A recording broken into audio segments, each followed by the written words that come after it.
Hello students, welcome back to our channel the pharma Pathshala. आज हम बात करेंगे थ्योरीज ऑफ फिल्ट्रेशन की second equation, that is Darcy equation. इस इक्वेशन में हम इस इक्वेशन के यूजेस और इस इक्वेशन के जो इंपैक्ट पड़ते हैं हमारे रेट ऑफ फिल्ट्रेशन पे वो जानेंगे। चलिए शुरू करते हैं। So students, now we have Darcy's equation. So according to Darcy equation, U equals to Ka delta P upon eta L, where U equals to rate of filtration, delta P equals to pressure difference across the filter, L equals to capillary length, N equals to या eta equals to viscosity of filtrate, and A equals to surface area of filter media. So students, यहाँ पर दो चीजें नई दी हुई है। यहाँ पे एक तो K दिया हुआ है, A दिया हुआ है और L को यहाँ पर कैपिलरी लेंथ बोल दिया गया है। सो जैसे कि पॉइसन इक्वेशन में था, ये क्या था, थिकनेस ऑफ केक, ठीक है ना, फिल्टर केक की थिकनेस था। यहाँ पे बता दिया गया है कैपिलरी लेंथ। अगर आपको याद होगा कैपिलरीज क्या होती हैं, तो ये कैपिलरीज हमारे पास जो पोर्स होती हैं, स्मॉल स्मॉल टाइनी स्पेस होता है, ठीक है ना, ऐसे सिलेंड्रिकल स्पेस होता है जिसके बीच में से कोई भी फ्लूइड मूव करता है, ठीक है। तो यहां पे क्या बता रहा है, एल कैपिलरी लेंथ, इनकी लेंथ कितनी है, कितने लंबे इसमें पोर्स हैं। अभी इसको हम ढंग से समझेंगे। नेक्स्ट है ए क्या है, surface area of filter media. जो भी आपने फिल्टर मीडिया लिया है, चाहे वो फनल हो, चाहे वो फिल्टर पेपर हो, ठीक है, उसका सरफेस एरिया कितना है, दैट इज ए। के अनदर इंपॉर्टेंट पॉइंट, के क्या होता है students, permeability coefficient. Permeability coefficient का मतलब हम ऐसे समझेंगे कि सपोज कीजिए आपके पास कोई भी एक मीडिया है या मेम्ब्रेन है, उसके ऊपर हम जब कोई भी लिक्विड पोर करते हैं, डालते हैं, तो आफ्टर सम टाइम वो लिक्विड क्या होगा, उस मेम्ब्रेन से पार होकर के निकल जाएगा, अगर उसमें पोर्स हैं तो, ठीक है। तो हम यहां पे बोलेंगे कि कितनी क्वांटिटी में लिक्विड पार हुआ है, कितनी क्वांटिटी में परमिएबल है, मींस वो उस लिक्विड को आगे जाने देगा, that is known as permeability. कि कितनी क्वांटिटी में कोई भी लिक्विड या फ्लूइड उस मेम्ब्रेन के आर पार जा सकता है, that is known as permeability of that filter media. तो जितनी ज्यादा परमिएबिलिटी होगी उतना ही ज्यादा रेट ऑफ फिल्ट्रेशन होगा। तो अकॉर्डिंग टू डार्सी इक्वेशन इन्होंने क्या बोला कि जैसे पॉइजली ने बताया था कि जो हमारा फिल्ट्रेशन होता है, रेट ऑफ फिल्ट्रेशन होता है, उसमें क्या होता है, जो कैपिलरीज होती हैं उसमें स्ट्रीम लाइन था कि जो फ्लो होगा वो स्ट्रीम लाइन होगा, तो क्या होगा, वो ज्यादा क्वांटिटी में फिल्ट्रेशन होगा। स्ट्रीम लाइन का मतलब है अगर जो फ्लो होगा वो सीधा सीधा होगा तो वो रेट ऑफ फिल्ट्रेशन ज्यादा होगा, ये पॉइजली ने बोला था। लेकिन अब जो डार्सी है, इन्होंने क्या बोला, when using Poiseuille equation for filtration it is considered that capillaries in the filter medium are highly regular and non uniform. तो डार्सी ने क्या बोला कि जो एक कैपिलरी होती हैं, ये कैसी होती हैं, ये इर्रेगुलर होती हैं, ठीक है, ये मतलब स्ट्रीमलाइन नहीं होती हैं, सीधी सीधी नहीं होती हैं, इर्रेगुलर होती हैं। अब देखिए, अगर कोई चीज सीधी है तो उसमें से कोई भी लिक्विड इजिली पास हो जाएगा, सीधा सीधा निकल जाएगा।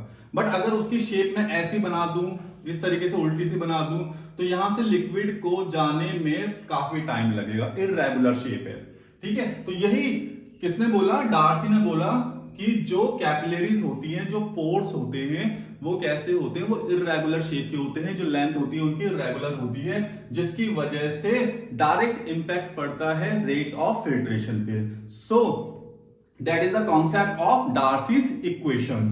तो अब देखते हैं हमारी डार्सी इक्वेशन का क्या इंपैक्ट पड़ता है रेट ऑफ फिल्ट्रेशन पे। सो स्टूडेंट, जैसा कि मैंने पहले भी बताया आपको कि जो भी इक्वल्स टू के सामने, इसे बोलते हैं हम न्यूमरेटर, इसे बोलते हैं हम डिनोमिनेटर। जो भी न्यूमरेटर में होगा वो डायरेक्टली प्रोपोर्शनल होता है, जो भी डिनोमिनेटर में होगा वो इनवर्सली प्रोपोर्शनल होता है। अब यहां पर डायरेक्टली प्रोपोर्शनल का मतलब क्या होता है कि सपोज कीजिए मैं डायरेक्टली प्रोपोर्शनल हूं आपके, तो जैसा मैं करूंगा वैसे ही सेम आप भी करेंगे। अगर मैं अपनी स्पीड इंक्रीज कर दूंगा तो आप भी अपनी स्पीड इंक्रीज कर देंगे। इनवर्सली प्रोपोर्शनल क्या होता है कि जो मैं हूं वो ऑपोजिट हूं आपके। एग्जांपल के लिए कि अगर मेरी स्पीड डिक्रीज हुई तो आपकी स्पीड इंक्रीज हो जाएगी, अगर मेरी स्पीड इंक्रीज हुई तो आपकी डिक्रीज हो जाएगी। ये होता है इनवर्सली प्रोपोर्शनल। तो यहां पे देखेंगे हम डायरेक्टली प्रोपोर्शनल क्या है, के है, ए है, डेल्टा पी है, ठीक है। और इनवर्सली प्रोपोर्शनल क्या है, ईटा और एल है। फर्स्ट लेते हैं डेल्टा पी। डेल्टा पी है pressure difference across the filter. Pressure difference का मतलब था स्टूडेंट्स कि जो फिल्टर मीडिया होता है उस पे एक अपर प्रेशर लगता है जो एटमॉस्फेरिक प्रेशर लगता है, और एक जैसे सपोज कीजिए ये हमारे पास फिल्टर मीडिया है, ठीक है। अब इसमें कोई भी लिक्विड डाला, एक प्रेशर एटमॉस्फेयर लगाएगा, एक प्रेशर क्या लगाएगा, जो ये फिल्टर मीडिया की सरफेस है ये अपर लगाएगा। तो दो प्रेशर लग रहे हैं, down and up, down stream and up stream. तो इन दोनों के डिफरेंस को बोलते हैं हम प्रेशर डिफरेंस, ठीक है। ये जितना ज्यादा होगा उतना ही रेट ऑफ फिल्ट्रेशन इंक्रीज होगा। मींस प्रेशर डिफरेंस कैसा होना चाहिए, ज्यादा होना चाहिए। So according to Darcy equation pressure delta P is directly proportional to U. तो अगर प्रेशर डिफरेंस इंक्रीज हुआ तो रेट ऑफ फिल्ट्रेशन या फ्लूइड या फ्लो ऑफ फिल्ट्रेशन या फ्लो ऑफ फ्लूइड इंक्रीज होगा।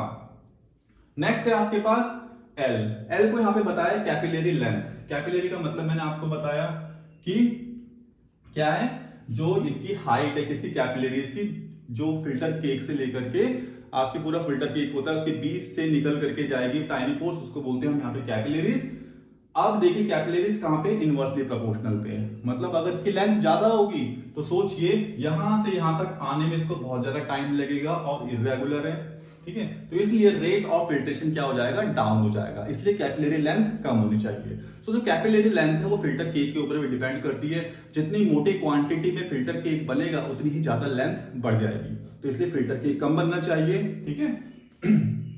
नेक्स्ट है विस्कोसिटी। विस्कोसिटी कहां है, इनवर्सली प्रोपोर्शनल पे रखा हुआ है। तो स्टूडेंट जैसे कि आप जानते हैं विस्कोसिटी को अगर हम सिंपल टर्म में समझे, विस्कोसिटी का मतलब होता है गाढ़ापन, डेंस, ठीक है। तो जितनी ज्यादा कोई भी लिक्विड गाढ़ा होगा, फ्लूइड गाढ़ा होगा, उतना ही उसकी स्पीड और फ्लो रेट क्या होगा, कम हो जाएगा। इसीलिए देखिए यहां पे लिखा हुआ है क्या, ये इनवर्सली प्रोपोर्शनल है फ्लो रेट की और रेट ऑफ फिल्ट्रेशन की। नेक्स्ट है surface area. Surface area student देखिए कहां रखा हुआ है, डायरेक्टली प्रोपोर्शनल पे रखा हुआ है। सरफेस एरिया का मतलब है कि जो भी हमारा फिल्टर मीडिया है, चाहे वो फिल्टर पेपर हो चाहे वो फनल हो, अगर हम उसकी एरिया को इंक्रीज कर दें तो रेट ऑफ फिल्ट्रेशन भी ज्यादा होगा, ठीक है। नेक्स्ट है हमारे पास परमिएबिलिटी। हमने बता दिया परमिएबिलिटी का मतलब है कोई भी चीज कितनी परमिएबल होती है तो वो उतनी ही ज्यादा क्या होगी, आर पार जाएगी और रेट ऑफ फिल्ट्रेशन उतना ही ज्यादा होगा। अगर कोई चीज कम परमिएबल है मींस उसकी क्वालिटी कैसी है कि उसके आर पार नहीं जा सकता है, कोई भी लिक्विड कोई भी फ्लूइड उसके आर पार नहीं जा सकता है, तो वहां पे क्या होगा, रेट ऑफ फिल्ट्रेशन कम हो जाएगा। So according to Darcy equation ये सारे के सारे फैक्टर इंपैक्ट डालते हैं यू पे, मींस फिल्ट्रेशन रेट पे, या फिल्ट्रेशन रेट इंक्रीज या डिक्रीज होगा। So this is the complete concept of Darcy equation. So students अगर आपको इससे रिलेटेड कोई भी डाउट्स हो तो कमेंट सेक्शन में जल्दी से मैसेज करें, हम उनके सॉल्यूशन जल्दी देंगे। तब तक के लिए keep like and subscribing our channel the pharma Pathshala. Stay healthy.